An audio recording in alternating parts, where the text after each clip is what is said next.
Welcome to Reclaiming the Canon, our chat with Rockville Musical Theater, who is, if I'm not mistaken, August 3rd and 4th, you're having auditions for On The Town. And what I am hearing and what I love about what RMT is doing, and for those who don't know, Rockville Musical Theater, RMT, all the same thing. For what you guys are doing is really taking On The Town back to its original roots, which was diverse casting. So that is, one, a feat in itself, and two, definitely a star in your bonnet for doing that, considering that most people who think back about On The Town, they don't think that far back to 1944. But with that, one of the things that RMT is also doing is really tackling diversity from the jump. And with us on the screen, I will let you guys introduce yourselves, and then we'll just kind of get into kind of how all of this is happening and what you're doing. So there you go. All right. Hello, everyone. My name is Colleen Pryor. I am one of the co-directors and co-choreographers. I've been doing shows with RMT since 2017, and this is my first time directing. And she's amazing, guys. Don't let her fool you. She's amazing. Yes, she is. Hi, I'm Michael Page. I am the other co-director, co-choreographer of the team. And I have done lots of choreography in the DMV area. I've also had a directing debut and will be continuing to direct in the future. So I'm excited to be directing On The Town at RMT. Yeah. Hi, I'm Stephanie Wesley, and I am actually new to RMT. I'm going to be the stage manager of this production. And I have been involved in a lot of different roles in theater, both on stage and behind the scenes, but I am actually newer to the world of stage management specifically. So I am really excited and really looking forward to hopefully, for any of you watching, getting to meet you and just a very, very cool production that Colleen and Michael are putting together. So great, lovely to have you all here. And yes, she's a stage manager. So everyone looking for a stage manager, Stephanie waved to everyone. Everyone can get her information, hire her. Yeah, that's how we go. So one of the things that when RMT approached me about doing a Canon chat about the show that they're doing was the types of diversity that they are tackling. And I just find it amazing that they are, and I came up with this acronym, you know, RMT stars diversity and their production of On The Town, because they are tackling size diversity, they're tackling talent diversity, ability diversity, and race diversity. And those are magnanimous things to tackle. And they are things that at times, I think we kind of forget those things exist. We get into our own little bubble of, yes, we're going to put on this great show, and then you have people that have their own psycho norms about whether or not this is a show for them. And anybody want to say anything about that? Yeah, sure. Yeah, no, well, actually, both Colleen and I both have a lot of experience working with a diverse amount of people, and from those with physical disabilities to those who are blind and who have low vision, artists who are deaf. We've also worked with, I personally have worked with wide range of ages, all the way from age 2 to age 82, and I think Colleen also has had some wide variety of diverse um, experience. Yeah, I mean, I think something that's really, really important to me, especially in a show that is so dance heavy. All types of diversity are really important to me in this show, but I think size diversity is something that gets overlooked so frequently, especially in dance shows. I mean, I think people think On the Town, they think, well, I'm not 5'2" and 95 pounds, so I can't do On the Town. And that's just not the case. And actually, in fact, Michael and I spent most of last weekend watching a lot of Matthew Bourne choreography. And for those who don't know Matthew Bourne, he's famous for what's known as the gay Swan Lake, where the swan is played by a man, and it's a homosexual relationship with the prince. And we were watching all of these lifts that were done with two men who were about the same size. And we spent a whole day just playing with all these different kinds of lifts with different grab points and different holds that people who are about the same weight can do. And, talking through how two women can do lifts together, two men can do lifts together, a lighter man and a woman who may be a little bit heavier can do these together. And there's so much creativity you can bring in to choreography when you bring in size diversity. And so I think that's something that's really important to us. Right. And when we were doing that, we actually came up with some new lifts that we hadn't even seen. It actually really opened the door to us being more creative. And I thought that was something that was really cool that came out of our intent to have this size diversity. Yeah. I think that's so important I want a little kid who wants to be a dancer and who will never be skinny to see our show and say, I didn't know that there were places where I could do that. I didn't know that I could be a dancer too.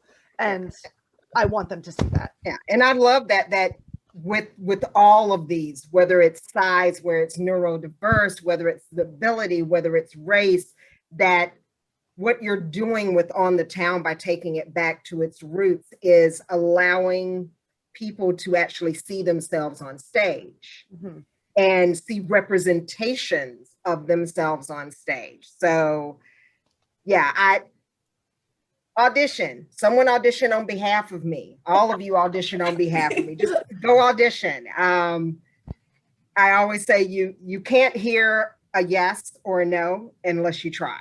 So I would love to learn to do lifts, but I have a fear of my own body. Not the person trying to catch me, though I've been dropped a couple of times, but just I tend to stop short and it freaks other people out.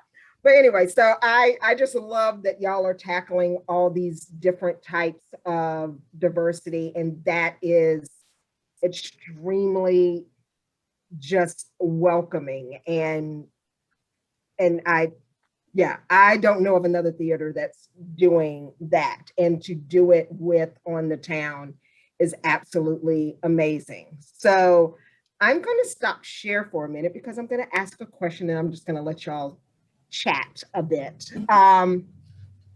So the actual original On the Town, which started in 1944, was,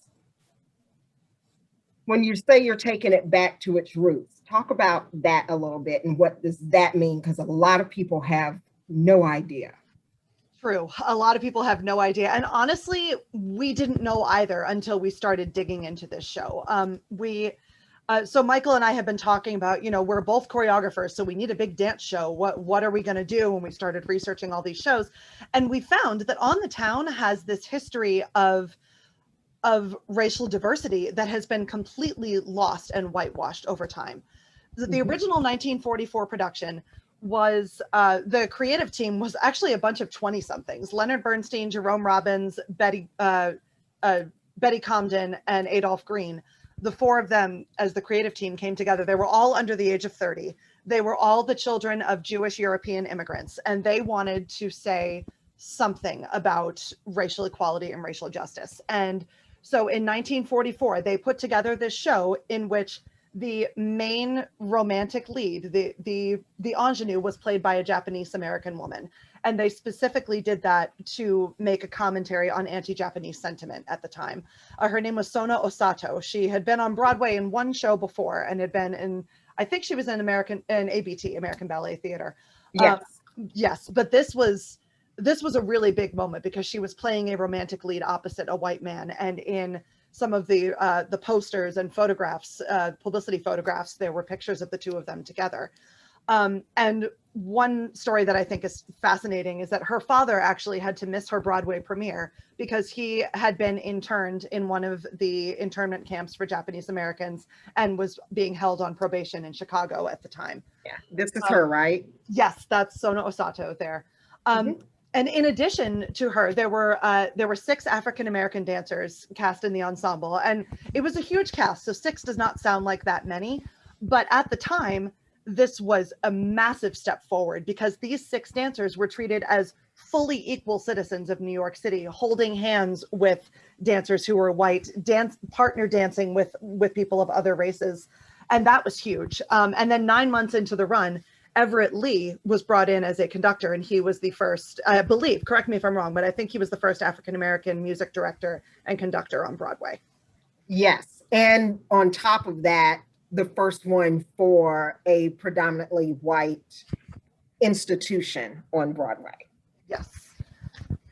So yeah, that was just amazing. And y'all keep talking. I'm just gonna flip through stuff. Yeah. So that's the history lesson. I now turn it over to you all. Now that I've yammered.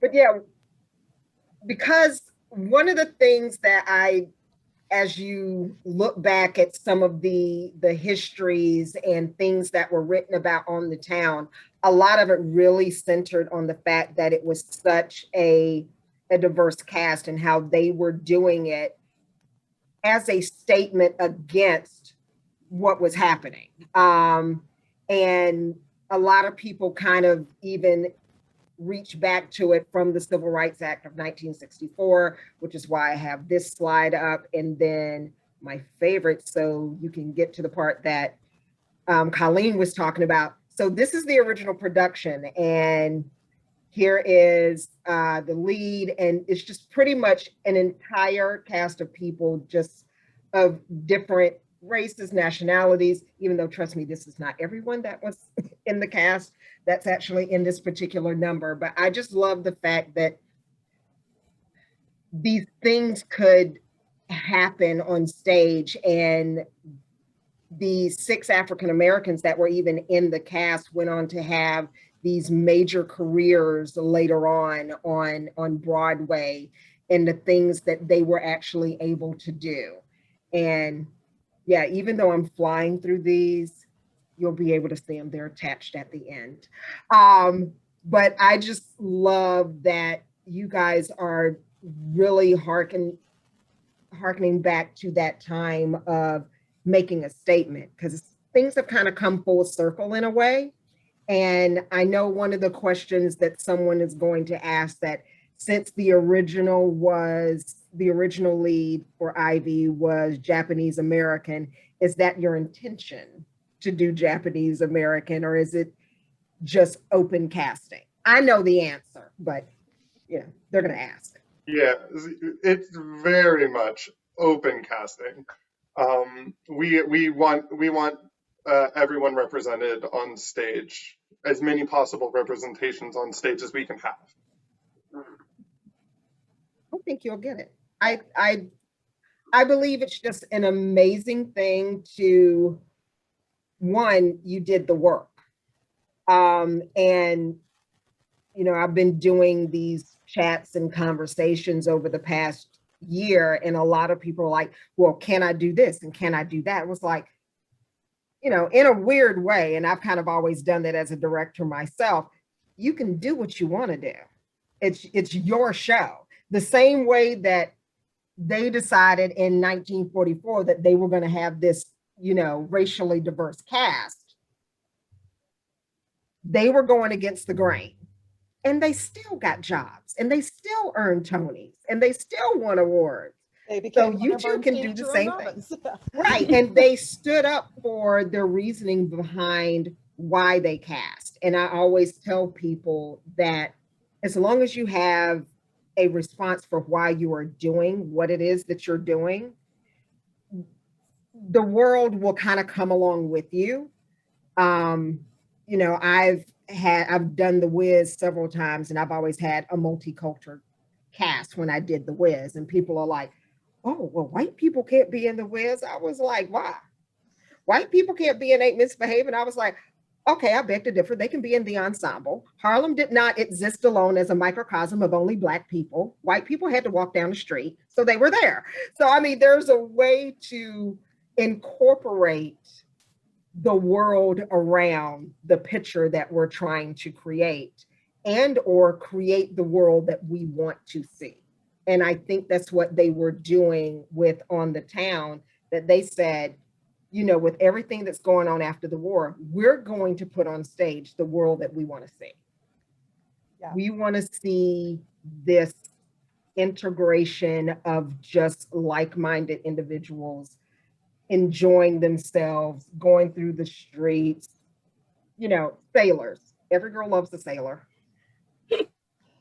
And most guys. I'm not gonna put it out there. Girls and guys love sailors.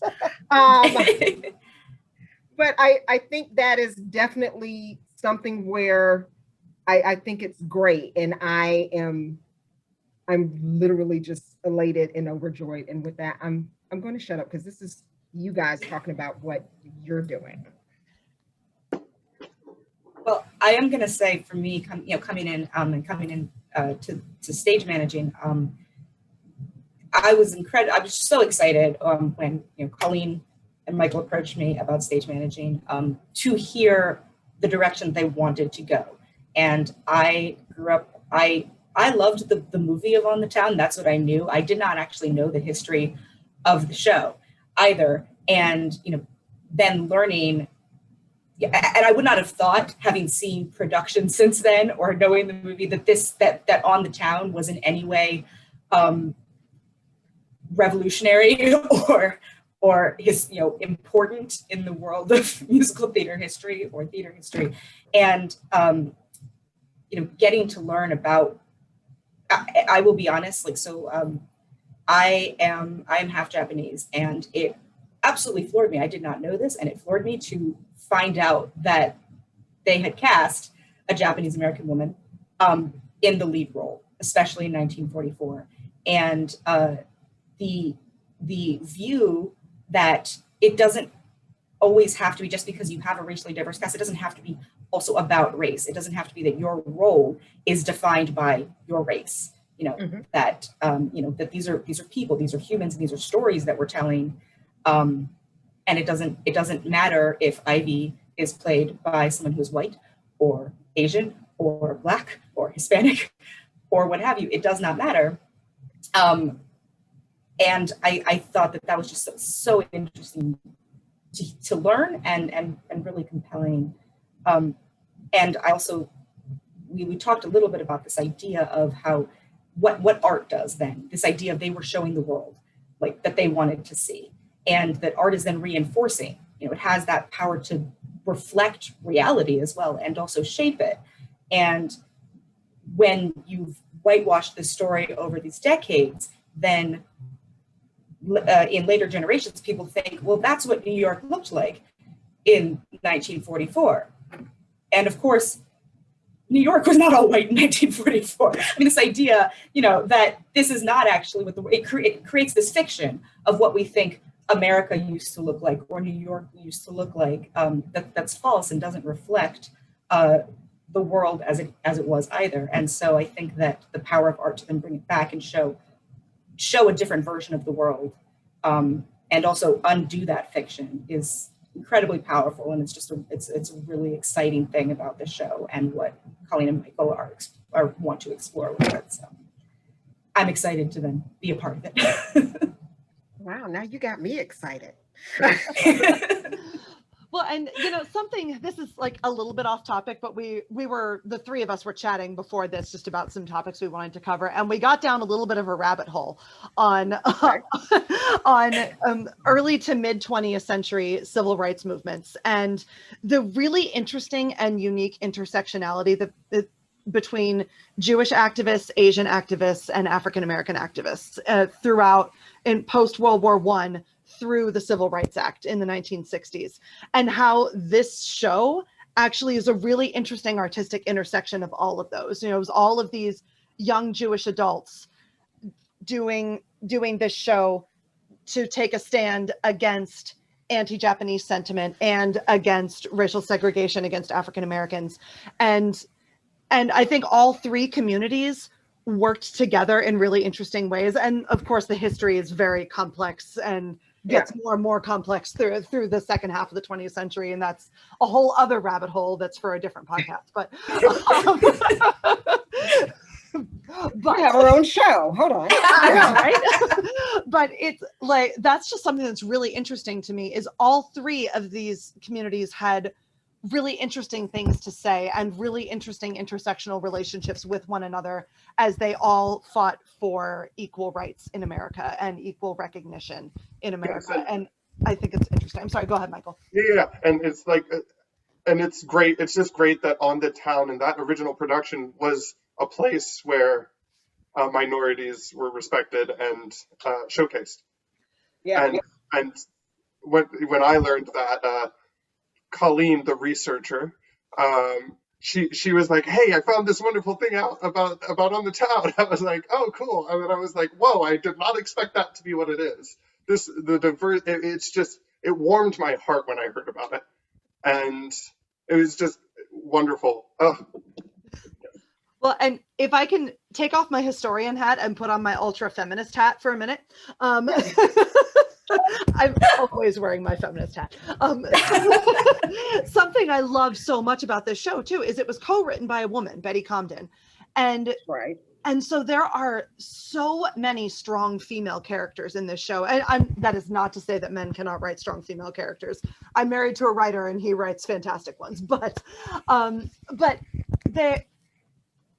it's not just that there are strong female characters, but there are so many of them, and they are so varied in their motivations, in their sexual agency and independence, in their levels of intelligence and professional achievement. They are fully, I think actually they're probably the three women, Ivy, Hildy, and Claire, are more fully fleshed out than Gaby, Chip, and Ozzy, the three men, I think. I can see that. Yeah, I mean, I think that's, especially honestly, the fact that Hildy and Claire particularly have a great deal of sexual agency. They are both sexually motivated quite a bit in the show, and it doesn't get, I mean, it's written in 1944, there's nothing particularly crass, but they like sex and they know it, and it is not depicted as being anything wrong with them. They are independent women and they know what they want, and I love that. Yeah, I remember seeing, and I think when we were kind of chatting about this earlier, probably like 4 years ago, maybe 5, maybe 3, just a while ago. So let's see, somewhere between 3 and 5 years ago, a high school, and I'm going to forget the name of it again.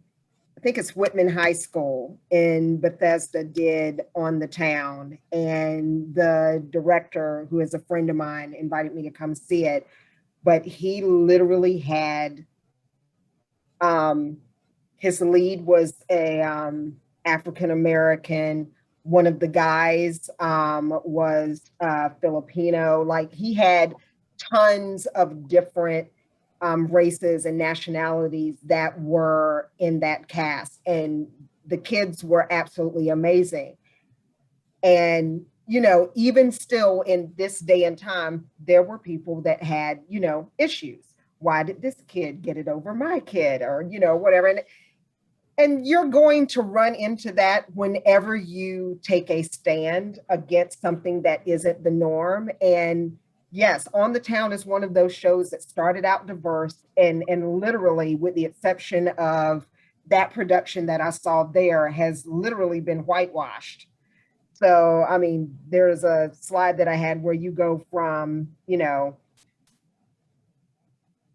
pretty much, I guess you could call it like diverse Technicolor into whitewash, and now here you guys coming and y'all are actually putting it back out there. And it's I just find that really telling on multiple levels, that kind of like what Stephanie was saying, people get accustomed to what they're seeing.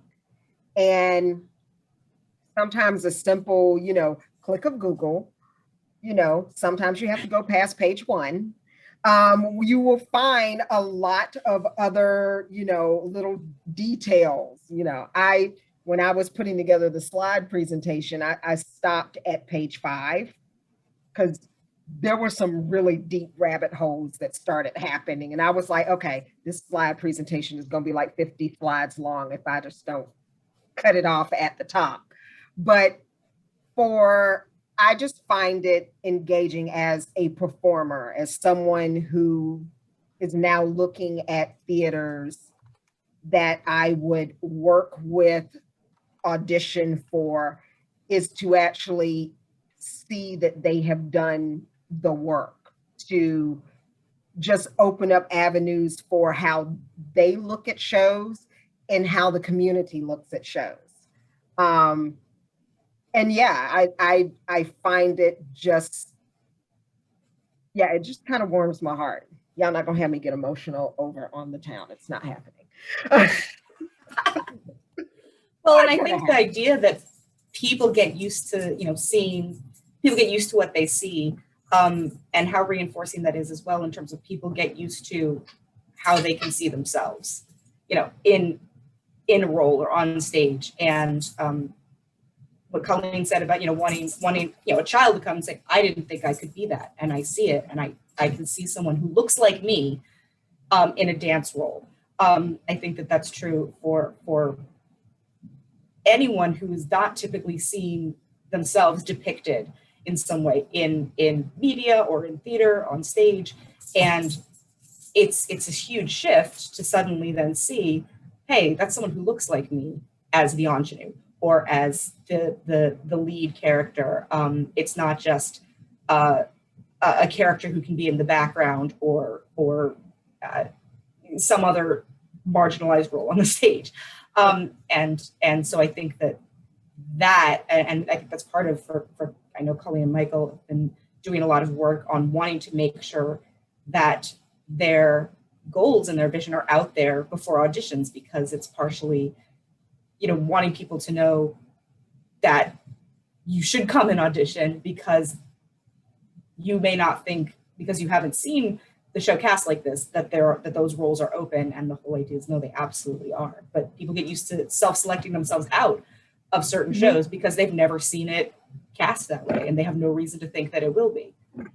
Yeah, and I have even done that to myself on several occasions where I'm like, oh, that's a wonderful show, but that's not a show for me. And, you know, and then I get the call, hey, we want you to do this show. I'm like, okay, there's a servant role in it. Is that where we're going? And they're like, no, but we do tend to completely, like you said, we X ourselves out of things because we're not accustomed to seeing it. Or, you know, my favorite, I will always audition for West Side Story, though the dance audition will kill me most of the time. And I really don't necessarily fit in either or of the categories. But I always go audition for it just because I'm like, hey, if nothing else, I'm going to force you to look at me and then tell me no, which is, I'm old and that's just what I do. But, you know, for the younger generation, as I say, that's out there, literally just go and enjoy the experience. And you never know when the opportunity will present itself for you to actually step outside of your own comfort zone and represent something new and different for you as a performer. And, you know, even for like RMT taking this stance on, size and ability and I forgot the other thing, I was like talent and race. But yeah, to take those stances and actually put it out there, I 100% hope and really pray that you get everything and more. I do know people do have to sign up. Yes. Not that that's new, but I'm saying that because a lot of people are like, oh, I'll just show up. No, boo-boo, you have to sign up. It was like, COVID is still out there, sign up. They're trying to keep people socially distant and safe. So those are things. So one question I want to kind of put out there, which is more on the talent / ability side of what you're doing with On The Town, is if someone is not a dancer, how is that going to look for them coming in? Like, just talk about the range of things. We already know you're looking for range of different people, different size types, different nationalities. Let's talk about talent. Yeah. So like there are a lot of roles in this show that are very comedic acting roles, and some that are more focused on singing. And it's really, everyone can have a place in this particular show. And I know that's not necessarily true for all shows, like Cats, for example. You got to be able to move, right? Yeah, you do. So I think we have a lot of flexibility in a lot of the casting for this show. And yeah, there's an opportunity for everyone who wants to be seen. Yeah, well, and I'll throw in there too, that's not even just the case for some of the speaking roles. Like, yeah, some of the speaking roles are more comedic acting roles or more singing focused. But there's also a huge ensemble in this show. And do we need dancers? Yes, of course we do.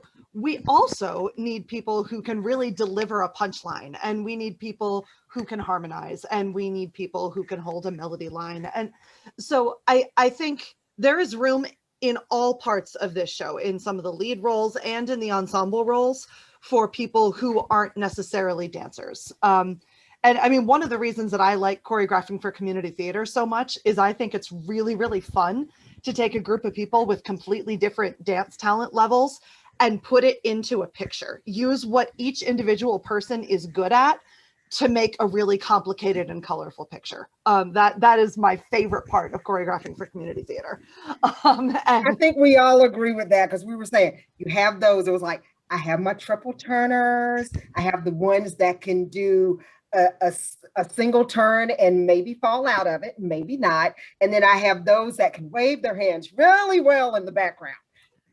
I love all of that, because eventually the people that wave their hands do the single turn. Yes, they do. And there's no joy like the first time they do it and they get it. And there's no joy like that.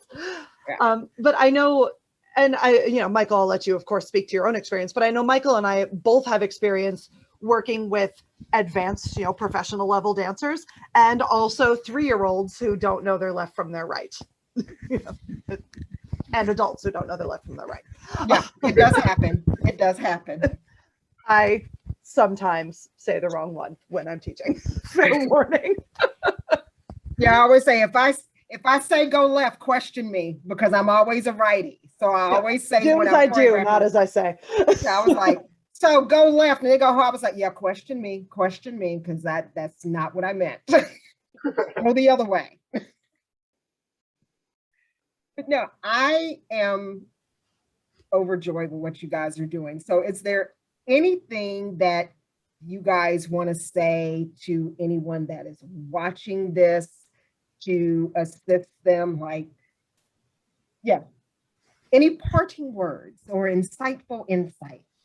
Yeah, I mean, I think something was told to me once, and I was like, as a performer, it changed my perspective of how I approach auditions, and that is, you don't know what the director is looking for, so try, show them what you have.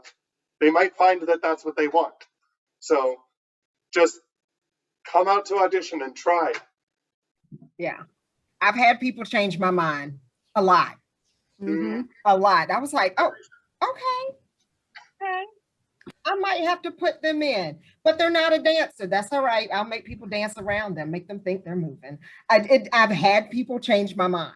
It can happen. Yep. I've had the exact same thing. I think my parting words would be whatever. I think something that this team, the whole team, not just the three of us here, but everyone on our production and design teams are really good at is learning how to help people who need some sort of accommodation, need us to meet them where they are.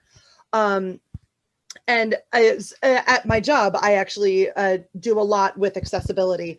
And something I learned right out of the gate, the very first time I started working with communities that needed different accessibility accommodations, was ask them what they need and then listen. You don't know what they need, they know what they need. And I think our whole team is really humble and really good at just saying, no, I don't know what you need, but tell me, and then we can work on it together. So if you, whatever it is that you think might be too much, like, oh, I have anxiety, or I have a weird schedule thing, or I have a trick knee or whatever, we can't work with you unless you come tell us what you need. And we are open to learning how to work with you and make you look your best. And I will attest to that because Colleen helped one of my coworkers with an event that we were having. And she was like, oh, I wish Maurice would come audition. I was like, unfortunately, Maurice lives in Woodbridge and he is completely blind. However, he would gladly audition for the show. Gladly, if he could get from Woodbridge. But that is when she says the accommodation piece of things, believe me, and those of you who know me, I will not promote anything that I do not believe in. So really audition for RMT. Yeah, I'm that one. If you're doing trash, I'll say you're doing trash. And it was like I have a reputation to protect for me that I support people that are doing the work. I support companies that are doing the work, and RMT is without a doubt, it's where I cut my teeth on doing musical theater, believe it or not. Y'all roped me in back in 19 or something. But yeah, they have roped me in, and here I am 100 shows later, somehow still doing stuff. But yeah, parting words, Stephanie, anything? I think one thing I will say is when we talk about, I know it's Colleen and Michael talking about the vision and what they want for the show and everything, but I will say, coming in on the production side as a stage manager, like they really do mean it, that they are looking for how do we approach this throughout the entire production. And it started all the way back at the beginning discussions. It's not something that's an afterthought or something, oh, maybe we should think about that later. I mean, it has been there from the beginning and explored in all of the different roles. Coming in, I'm newer to stage management, which is brings with it though an opportunity, because I'm learning a lot of things throughout that process. But part of it is also learning, like, there are things that we sometimes take for granted as the norm, or how you do something or how something is done, that are worth reconsidering or thinking about. Is that the approach that we actually want to have? And I think stage managers can sometimes, I think, be a little bit intimidating, can be scary to people, because you have this goal of keeping everything moving, but it's also the goals that go with creating an environment that lets people thrive and lets people come and have this amazing artistic and creative experience, which is extremely inherently vulnerable.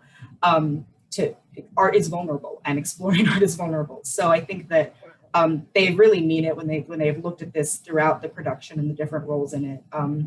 That it's work, and it's work at every stage and work at every piece. But it's work that I think everyone is engaged in and excited to do, with the cast. So as I have the slide up so people can read it, as I chat. Because Colleen had mentioned this before, just about how things were done originally and kind of how things occurred with On the Town. And again, this was 2015. So when I say that I went down the rabbit hole in creating this, and how no matter when you talk about On the Town, whether it was the original production or the production after that, the revival, which had Bernadette Peters and everyone in it. So, you know, great people, but it literally went from diverse to whitewashed for years and years and years. That I love that RMT is, as I say, taking On the Town back to its roots of where it was originated. And then I definitely want everyone to know that the auditions are August the 3rd and 4th at 7 p.m. Though you can't click on this link because this is a video. You can always go to rmt.org and then find it and then click on it and sign up. I did click on it last night, and I was very excited to know that you have a lot of slots that are filling up. You might need to add more slots. Just putting that out there. But I truly encourage everyone to audition. And if for some reason you can't audition for the show, to definitely go see it. Out of all the theater that I see popping up in different places, this one really excites me because I too love the movie. I will sit and watch it excessively, just love it. But to know that it was originally a diverse cast, even now when I watch it, I'm like, oh, okay. And again, I became accustomed to what I have seen umpteen times. And I was looking for an original video from 1944. Very hard to find. It's probably on page 44 of YouTube, and I just wasn't going that far. But I'm sure it's out there somewhere. But no, really, I appreciate RMT for doing this. And not only is this production team, and it's more than just the three that are here doing the work. I know RMT is also very much engaged in doing the work and making sure that the shows and the things that they are doing is definitely opening up doors for the theater community at large and for anyone that wants to be a part. And that is, considering the crappy year we all just had, that is amazing.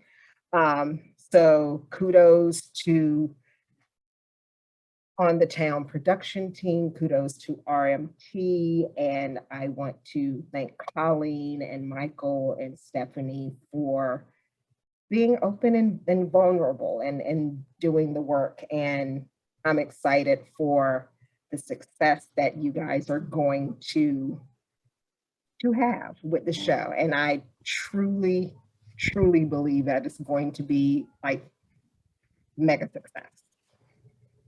Well, thank you so much for inviting us to talk about this and giving us this platform to share the information that we were so excited to receive when we did the research. Yeah, thank you so much. That I echo your desire that everyone come audition, even if you think I'm not a good enough dancer. Maybe you don't know. Come audition. You are. I mean, and on a side note, I talked to Marquis. He can't because he's busy, but one of the first things he said was, I can't dance in that show. And I was like, I said, they're doing diversity in different levels and it includes talent. So that means dance, different levels of dance. He goes, but yeah, so that goes to what Stephanie said. There are people out there that will X themselves out just because they're like, yeah, I can't do the lifts. I can't do this. I can't do that. And I know a couple of people I have already shared the information with, and a lot of them have the size diversity issues. So, and I'm like, no, really. I said, you'll see the video. No, really, go. So, yeah, I'm very excited for you guys. Thank you so much, Ricky. Yes, thank you. You are welcome. And